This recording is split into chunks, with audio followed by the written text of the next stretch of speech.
Hello అందరికీ welcome back to సిరిఎంఎస్ vlogs. నేను మీ Sirisha. Almost ఈ వీడియో పోస్ట్ చేస్తా అని చెప్పేసి 1 వీక్ అయిపోతుంది. సారీ అండి, లేట్ అయింది.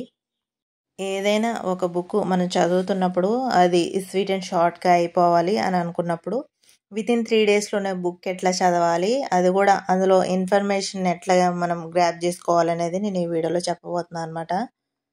ప్రజెంట్ గ్రూప్స్కి ప్రిపేర్ అయ్యే అభ్యర్థులు ఎవరైతే ఉన్నారో వాళ్ళందరికీ ఈ టిప్ అనేది ఉపయోగపడుతుందని నేను అనుకుంటున్నాను. టిప్ అనే కంటే స్ట్రాటజీ అంటే బెటర్ ఏమో. ఇప్పుడు మనకు టైం అనేది చాలా తక్కువ ఉంది. తక్కువ ఉన్నప్పుడు మనం ఇన్ని బుక్స్ చదవాలంటే మనకు కష్టం. కానీ మన స్ట్రాటజీ యూజ్ చేస్తే మనకు అది అనేది ఈజీ అయిపోతుంది అనమాట. 3 డేస్లో ఎట్లా చదవాలని అంటే, సపోజ్ ఒక బుక్ తీసుకున్నాం అనుకోండి, ఒక చాప్టర్ తీసుకున్నాం. ఫస్ట్ ఆ చాప్టర్లో మెయిన్ మనకు ప్రధానంగా మ్యాటర్ ఎప్పుడైనా సరే, ఏ మ్యాటర్ అయినా 100కి 100% గుర్తుండకపోయినా కానీ 70 to 80% మ్యాటర్ అయితే ఎప్పుడైనా థియరీ పార్ట్ అనేది గుర్తుండదు. మనకు గుర్తుండనిది ఏంటంటే డేట్స్ గుర్తుండవు, తర్వాత పర్సన్ నేమ్స్ గుర్తుండవు.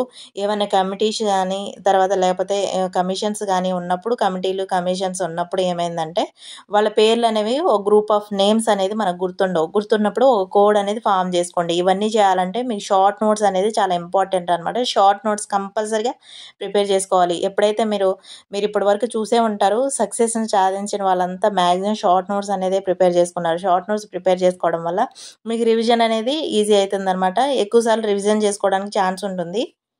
సపోజ్ నేను ఇప్పుడు పాలిటీ బుక్నే ఎగ్జాంపుల్కి చెప్పాలనుకుంటున్నా. పాలిటీలో మనం ఫస్ట్ చాప్టర్ ఏదైతే ఉందో, భారత రాజ్యాంగ పరిణామ క్రమం స్వభావం ఉంది కదా, అది తీసుకున్నప్పుడు మనకు వచ్చేసి రెగ్యులేటింగ్ చట్టాలు ఉన్నాయి కదా. ఆ చట్టాల్లో ఏంది, రెగ్యులేటింగ్ చట్టాల్లో మొత్తం పాయింట్స్ ఉంటాయి. తర్వాత లెంతీ మ్యాటర్ అనేది తక్కువ ఉంటుంది, థియరీ పార్ట్ మనం ఈజీగా గుర్తుంచుకోగలుగుతాం. అదే భారత రాజ్యాంగ చట్టాలు వచ్చేసరికి అవేమైతే కొంచెం థియరీ పార్ట్ ఎక్కువ అనిపిస్తుంది అనమాట.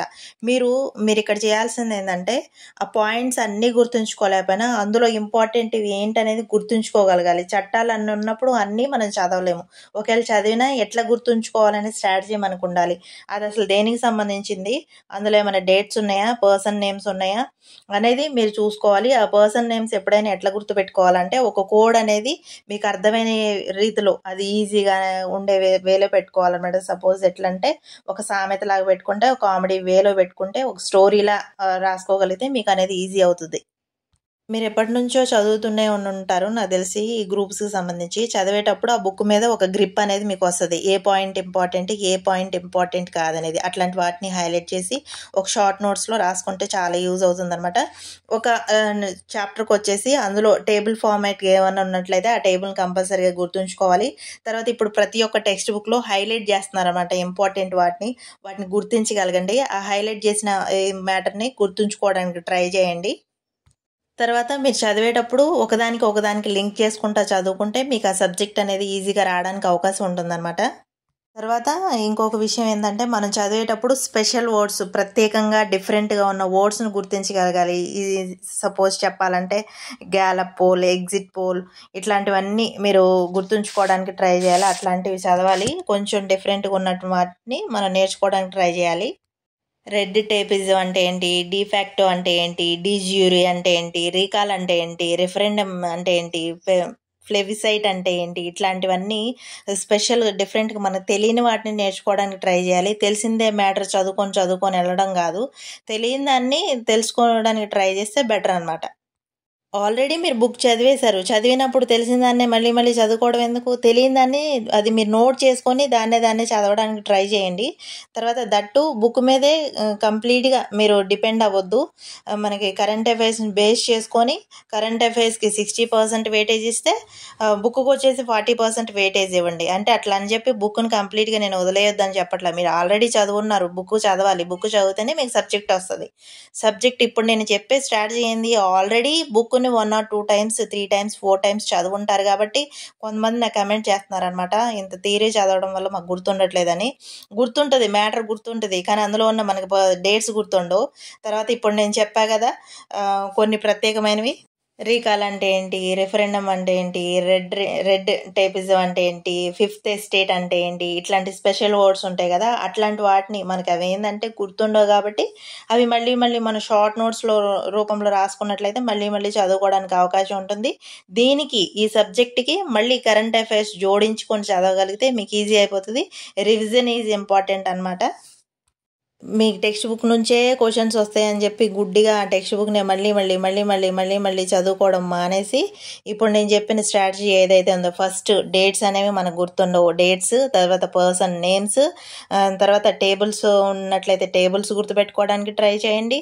తర్వాత ఇందులో మనకి సపోజ్ ప్రకరణలు ఉంటాయి, తర్వాత షెడ్యూల్స్ ఉంటాయి, భాగాలు ఉంటాయి, ఏది ఇంపార్టెంట్ ఏది అన్ఇంపార్టెంట్ అనేది ఏముండదు. ప్రస్తుతం వార్తల్లో ఏది ఉంది, దేని గురించి మనం నేర్చుకోవాలి, ఏది ఇంపార్టెంట్ అనేది మీకు తెలిసే ఉంటుంది ఈ పాటికి. వాటి మీద ఎక్కువ ఫోకస్ చేయండి.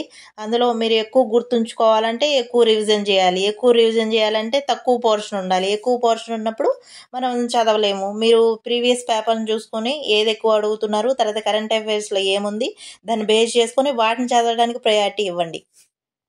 సపోజ్ రాజ్యాంగ భాగాలే ఉంటాయి, వాటిని మనం ఎలా చదువుకుంటాం, మొదటి భాగం వచ్చేసి కేంద్ర రాష్ట్ర భూభాగాలు, రెండవ భాగం వచ్చి పౌరసత్వం, 3 వచ్చి ప్రాథమిక హక్కులు, 4 ఆదేశిక నియమాలు, ఇట్లా చదువుకుంటా వెళ్తాం.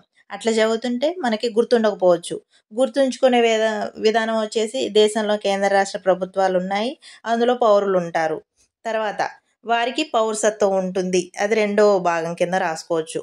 మూడో భాగం వచ్చి పౌరులకు ప్రాథమిక హక్కులు ఉంటాయి, నాలుగోది వచ్చేసి హక్కులతో పాటు అవకాశాలు ఉంటాయి అని మనం ఈజీగా రాసుకోగలిగితే మనకి ఈజీగా నోటెడ్ అయిపోతుంది. ఇందులో గుర్తుంచుకోవాల్సిన ఇంపార్టెంట్ ఏమున్నాయని మనం చూసుకున్నప్పుడు రాష్ట్ర ప్రభుత్వాలు, కేంద్ర పాలిత ప్రాంతాలు, పంచాయతీలు, మున్సిపాలిటీలు, సహకార సంఘాలు, ఇట్లా ఇంపార్టెంట్ అన్ఇంపార్టెంట్ కూడా చూసుకుంటే చాలా బెటర్ అనమాట. ఫైనల్గా నేను చెప్పొచ్చేది ఏంటంటే, మీరు ఒక బుక్ని తొందరగా ఫినిష్ చేయాలంటే దాని మీద ఆల్రెడీ మీకు ఒక అవగాహన ఉండాలి. షార్ట్ నోట్స్ అనేది తయారు చేసుకోండి, డేట్స్ గుర్తుపెట్టుకోండి, తర్వాత పర్సన్ నేమ్స్, తర్వాత కమిటీలు కానీ కమిషన్స్ కానీ ఉన్నప్పుడు ఒక గ్రూప్ ఆఫ్ మెంబర్స్ ఉంటారు కాబట్టి వాళ్ళ నేమ్స్ గుర్తుపెట్టుకోవడానికి ఒక పొడుపు కథ ఫన్నీ వేలో మీరు అది గుర్తుపెట్టుకోవడానికి ట్రై చేయండి. ఒక వర్డ్ అనేది ఫామ్ చేసి వాళ్ళ పేర్ల మీద. క్రోనాలజీ అనేది కూడా ఇంపార్టెంట్ అనమాట, పర్టికల్ అనేది ఇంపార్టెంట్. తర్వాత కొన్ని డిఫరెంట్గా ఉన్న వర్డ్స్ అనేది కంపల్సరీగా నేర్చుకోవడానికి ట్రై చేయాలి. తెలిసిన విషయాలను పదే చదవడం కాదు, తెలియని విషయాల్ని తెలుసుకోవడానికి ట్రై చేయాలి, అట్లాంటి వాటిని గుర్తుపెట్టుకోవడానికి ట్రై చేయాలి. కరెంట్ అఫైర్స్ ప్రజెంట్ పాలిటీ అంటే పాలిటీ సబ్జెక్ట్తో పాటు కరెంట్ అఫైర్స్కి ఎక్కువ వెయిటేజ్ ఇచ్చి కరెంట్ అఫైర్స్ని కూడా ఫాలో అవడానికి ట్రై చేయండి. Thank for watching. బాయ్.